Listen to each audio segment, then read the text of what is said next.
Hi, my name is Rita Naomi, and I wanted to take time to talk a little bit about energy fields and sensation today. For a lot of us who engage in spiritual practice, whether it's prayer in the Christian tradition or in any other world religion tradition, or in yoga or in Buddhism, there's a point where when we do the practice we become more sensitive. We can become more emotionally sensitive to others, their feelings, and also ourselves. And that kind of sensitivity can leave us sometimes feeling very raw or vulnerable. And the practice of mindfulness is a really great tool to help us be aware of what our feeling states are as they arise, and to work with them so that we're not just reacting from that feeling state. But something else that also happens when we do spiritual practice is that we can become more energetically sensitive. We can become aware sometimes of what the other person is thinking. We become aware of the feeling tone in the room in a more sensory way, like our whole bodies seem to react to when there's stress.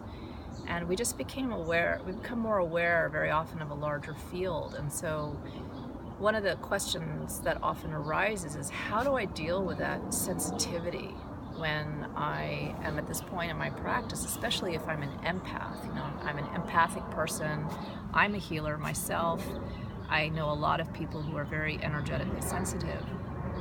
But the truth is that the real way to deal with any of this is through sensation.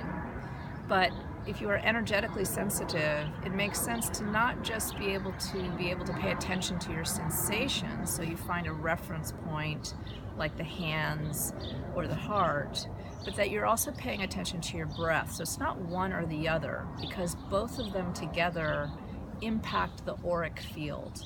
And the auras, as you are aware, we have a physical body, and then we have the emotional body, the mental bodies, and those energetic fields connect with a larger field around us.